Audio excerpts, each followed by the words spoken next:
Hindi makagalaw si Camila nang makita ang figurang iyon.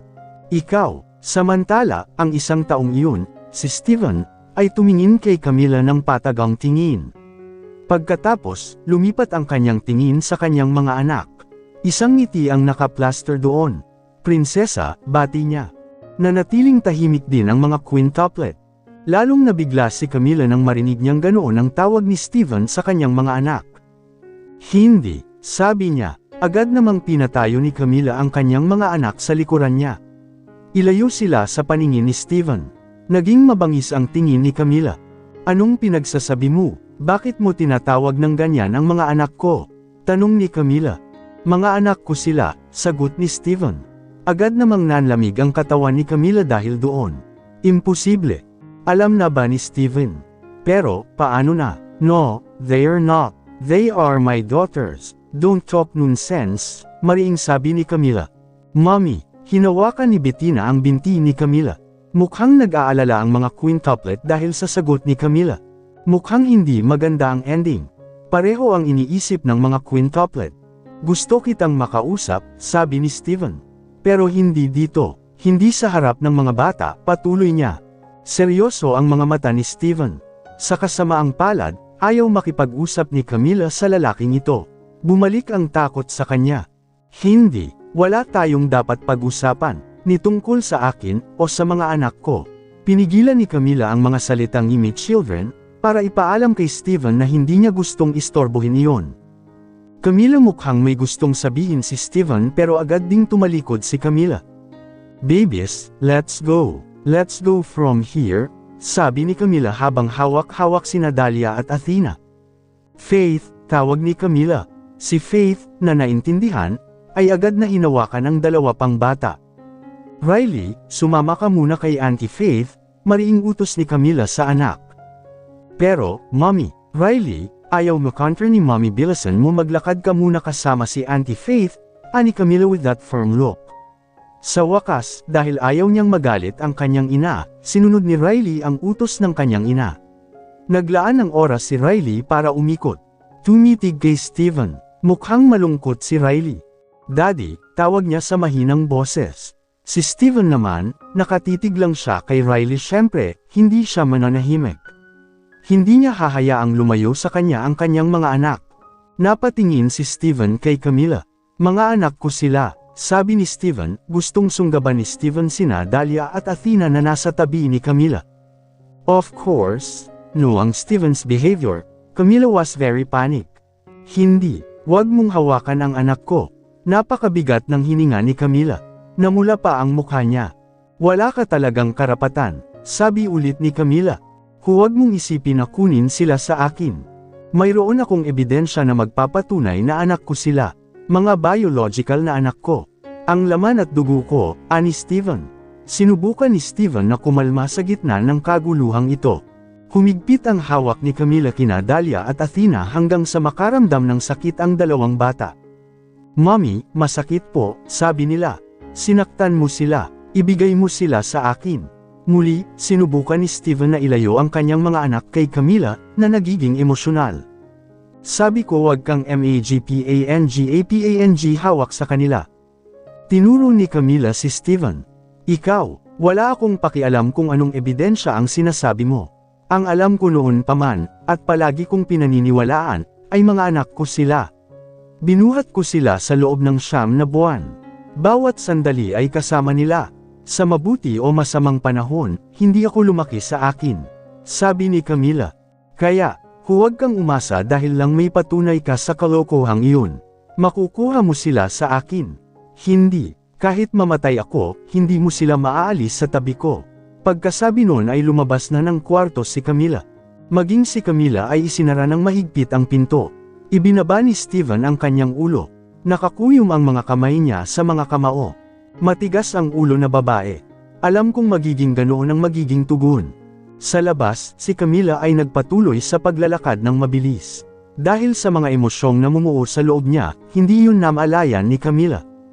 Masyadong mabilis ang kanyang paglalakad at nahirapan sina Dahlia at Athena na makasabay sa mabilis at malalawak na hakbang ni Camila. Sila ay kinakaladkad at nakakaramdam ng sakit.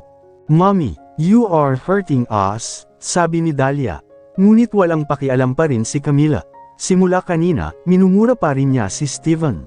What the hell that he said the quintuplets are his children. Hindi na ako papayag na tawagin niyang prinsesa ang mga quintuplets. Hindi pa rin maisip ni Camila kung ano ang mangyayari kung maglakas loob si Steven na gamitin ang lahat ng pera at kapangyarihan na mayroon siya para agawin ang kanyang anak. Mamaya sa korte, susuhulan ni Steven ang judge para mahulog ang custody sa kamay ng lalaki. Just by imagining it, kumikirot na ang puso ni Camila. Mommy, masakit. Mommy, please, sabi ni Athena na mukhang nagmamakaawa. Sobrang sakit ng pulso niya.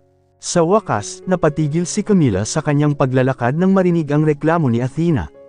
Nang bitawan niya ang kanyang kamay, nakonsensya si Camila nang makitang namumula ang pulso ng kanyang dalawang anak.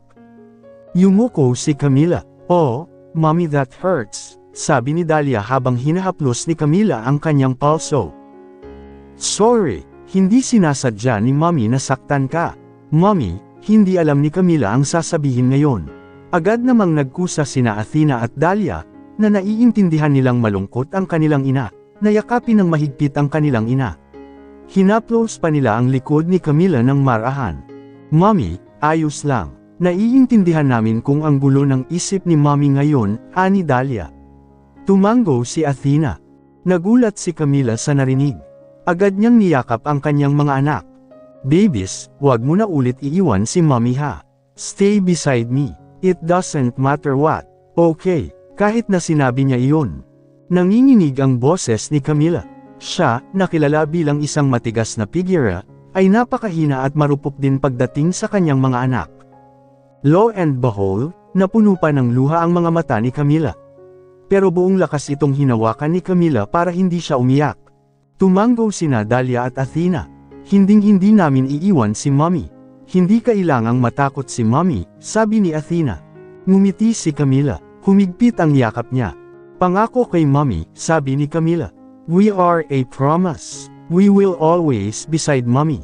Forever. Walang pag-aalinlangan sina Dahlia at Athena. Masayang ngumiti si Camila. Ako rin. Mommy promise will always take care of you. Forever. Ngunit sino ang nakakaalam kung ano ang mangyayari sa hinaharap? Matatagpuan kaya ni Camila ang mga quintuplet sa kanyang tabi? Kasama na ni Camila ang mga quintuplet sa kanyang apartment. Ang mga quintuplet ay nasa kanilang kwarto habang sina Camila at Faith ay nasa sala. Nag-aalalang tumingin si Faith kay Lunette. Mukhang hindi mapakali si Lunette. Hindi man lang huminto si Lunette sa pagtakbo. Paano niya nalaman? Sabi ni Camila. Camila, huminahon ka, mababaliw ka kapag masyado kang na-stress, sabi ni Faith. Faith, alam mo ba kung anong ginawa niya ngayon lang? Gusto niyang kunin sina Dahlia at Athena. 2 beses niyang ginawa. I can't stay silent. May proof daw siya na totoong anak niya ang mga quintuplet. Faith, anong gagawin ko? Ayokong maaga sa akin ang mga anak ko. Tumayo si Faith. Ipinatong niya ang kanyang mga kamay sa balikat ni Camila. Marami ka ng pinagdaanan na nagpapahirap sa isip mo ngayon. I'm concerned about your mental state. You better rest. You hear me? Go to bed and we will think about this again tomorrow. Okay. Ngunit, Camila, makinig ka sa sinabi ko. You're freaking out. You will find no solution. Huminga ng malalim si Camila. Bagamat mabigat ang loob, tumango si Camila. Ha, tama ka. Okay, dito ka natitira ha. Samahan mo ako. Nag-aalala ako na baka biglang dumating si Steven para kunin ang mga anak ko. Tumango si Faith. Magdahan-dahan ka lang. Lagi akong nasa tabi mo, Camila. Tutulungan kitang labanan ang sinumang gustong manakit o kunin ang mga quintuplet. Sincero at tame time na sabi ni Faith. Ngumiti si Camila ng tame time. Salamat, Faith. Lagi mo akong kasama simula pa noong unang araw.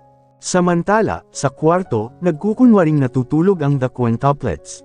Malalim din ang iniisip nila. Mabuti pa tawagan natin si Daddy, sabi ni Riley. Sina Dahlia at Athena ay nakatitig kay Riley. Pero malulungkot si Mommy. Ayokong malungkot si Mommy, sabi ni Athena. So, gusto mo bang ituloy natin ang ganito? Nag-aaway sina Daddy at Mommy. Gusto mo mas magkahiwalay pa ang pamilya natin? Hindi naman. Hindi naman yun ang gusto namin. Kailangang magkasama pa sina Daddy at Mommy, ani Dahlia. We must know the feelings of Daddy and Mommy. Lalo na si Daddy. Kung mahal ni Daddy si Mommy, I'm pretty sure hindi papayag si Daddy na layuan siya ni Mommy. Lalaban talaga si Daddy para makuha si Mommy, di ba? Tanong ni Chloe. Tumango ang apat na magkapatid na babae. Tawagan natin si Daddy. May FaceTime si Riley kay Steven. Hindi nagtagal ay sinagot na ang tawag. Daddy, syempre, masaya si Steven na makatanggap ng FaceTime na tawag mula sa kanyang mga anak na babae. Ayos ka lang ba, prinsesa ko? Tanong niya. Tumango ang mga quintuplet. Daddy, nalulungkot talaga kami, sabi ni Riley. Alam ni Steven ang iniisip ng kanyang mga anak. You don't need worry, okay. Sisiguraduhin ni Daddy na makakasama tayo. May pangamba sa loob ng quintuplets nang sabihin iyon ni Steven. Nag-aalala sila na gusto lang sila ng Daddy nila ang makasama, pero hindi ang Mommy nila. Kaya naman, agad na nagsalita si Chloe. Pero, gusto naming makasama rin si Mommy. Magkasama, as a family, happy family. Magkasama kami ni Daddy, Mommy, at sa iisang bahay, ani Chloe. Laking gulat ni Steven sa narinig. Nagkaroon ng katahimikan sa pagitan nila. Mukhang nag-iisip si Steven. Daddy, hindi mo naman hahayaang mawala si Mommy sa atin, di ba? Magiging pamilya tayo, tanong ni Bettina. Ngumiti si Steven. Papaibigin ako ni Daddy kay Mommy. Sinusubukan ni Daddy. Hindi madali kasi alam mo naman na napakatigas ng ulo ni Camila, di ba? Ang mga salita ni Steven ay nagdulot ng masayang liwanag sa mukha ng mga quintuplet. Daddy, seryoso po ba kayo? Tanong ni Athena. Oo, seryoso si Daddy. Ipaglalaban ni Daddy ang pagmamahal ni Mommy. Pero kailangan ni Daddy ang tulong mo. Paano na? Matutulungan kaya ng prinsesa ko si Daddy. Nang walang pag-iisip, ang mga quintuplet ay tumango sa kanilang mga ulo. Oo, tutulungan namin si Daddy para makuha ang puso ni Mommy. Napangiti si Steven sa sobrang excited ng mga quintuplets. Magsasalita pa sana siya pero biglang bumukas ang pinto. Agad na napalingon ng mga quintuplet para titigan ang pinto. Nanlilisik sila. Laking gulat nang makita ang kanilang Mommy na nakatayo na may mukhang hindi pagsang-ayon. Pagtingin ni Camila nakatutok sa iPad na hawak ni Riley. Doon, nakita niya si Steven. Mabilis na naglakad si Camila at agad na kinuha ang iPad. I'm warning you one more time. Huwag na kang makikipag-ugnayan sa mga anak ko. Mahigpit kong ipinagbabawal. At kung bibili kayo ng mga mag-agarang bagay na ito, ibabalik ko agad sa inyo. Hindi naman talaga namin kailangan. Ito, pagkasabi nun ay pinatay na ni Camila ang tawag. Napatitig siya sa mga quintuplet na nakayuko. Hear me, anak kayo ni Mommy, di ba? Tanong niya. Sa totoo lang, hindi niya kayang makita ang malungkot na mukha ng kanyang mga anak sa ganitong matatag na ugali. Ngunit napilitan si Camila na gawin ito. Walang sinasabi ang mga quintuplet. Bettina, Riley, Chloe, Dahlia, Athena. Kausap kayo ni Mommy. Kung nagsasalita si Mommy, tingnan mo si Mommy sa mata. At sagutin mo kung tatanungin ka ni Mommy. Naiintindihan mo ba? Tanong niya. Agad na napalingon ang mga quintuplet para tingnan si Camila. Anak kayo ni Mommy, di ba? Tanong ulit ni Camila. Tumango ang mga quintuplet. Then, hear Mommy's words and obey everything. Hindi mo na makaka-relate yung lalaking yun kanina. If he try to communicate with you again, you should turn him down. You understand? Nagkatinginan ang mga quintuplet. Dahil sa ayaw nilang magalit ang kanilang Mommy at lalong magulo ang kanilang kalagayan, tumango ang mga quintuplet.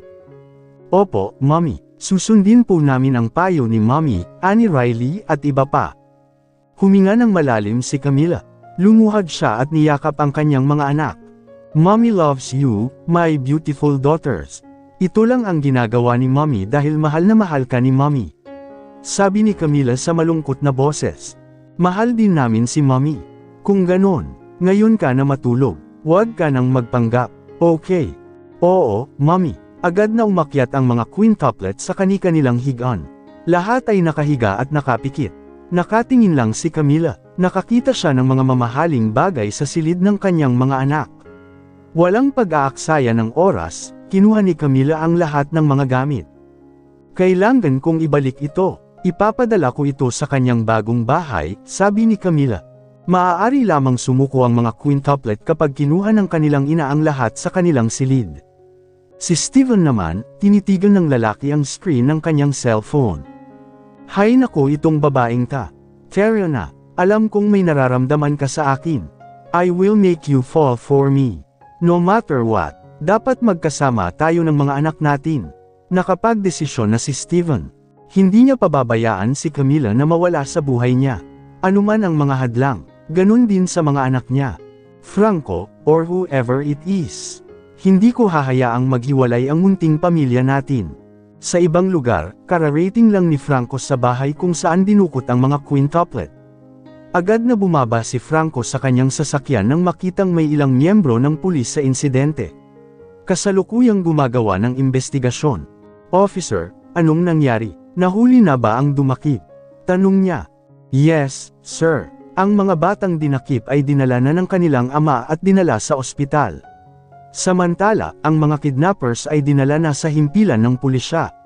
May 4 na sospek, 3 sospek ang naaresto, habang ang isang sospek ay nagawang tumakas, sabi ng pulis. Kitang-kita sa mukha ni Franco na hindi niya gusto ang impormasyong nakuha niya. Ama, sino ang ama na tinutukoy ng opisyal na ito? Hindi na mamalayan, ang kanyang mga kamay ay mahigpit na nakakuyom sa mga kamao. Sino ang nagulat ng pagdukot na ito, Ginoo, kung maaari kong itanong? Tanong niya. Mr. Steven Richards, pinapante niya tayo dito para arestuhin ang 3 salarin. Laking gulat ni Franco nang marinig ang paliwanag ng pulis. Mr. Steven Richards, ulit ni Franco. Yes, sir, sarili mong kapatid. Tumango si Franco. Okay, salamat kung ganoon. Nakasakay na si Franco sa kanyang sasakyan. Nawala ang ngiti sa labi niya kanina. Napalitan ng inis na tingin. May galit na nag-aalab sa loob niya. Yung tatay ng quintuplets. So alam na ni Steven. At inamin niya sa public. Malakas na hinampas ni Franco ang manibela. Hindi lang isang beses, ngunit maraming beses. Dahil pagkatapos nito, alam niyang napakahirap na paghiwalayin si Steven sa dating kasintahan. Mukhang imposible pa nga unless may ginawang karumal-dumal si Franco. Sa puntong ito, gusto talaga ni Franco na patayin ni Ivana ang mga quintuplet. Tinawag ni Franco si Camila, ngunit hindi sinagot ni Camila ang kanyang mga tawag. Alam din kaya ni Camila na nakilala ng kanyang kapatid ang kanyang mga anak. Marami pang dapat asikasuhin si Steven. Ang kanyang asawa, mga anak at mga biyenan ay nakatira sa apartment na ito. Kaya kailangan niyang protektahan ang mga ito. I want you to buy the apartment from its current owner. Force that damn man to sell his assets to me. Sabi ni Steven sa kanyang pinagkakatiwalaan. Sage, sir, gagawin ko ito ng eksakto sa gusto mo, sabi ng lalaki. Bumaba si Steven sa kanyang sasakyan at nagmamadaling pumasok sa gusaling tinitirhan ni Camila. Tirik at matalim ang kanyang tingin. Walang talagang kabaitan sa kanyang titig. Lumapit si Steven sa guard post. Binati ng security guard na naka-duty si Steven. Pero walang pakialam si Steven.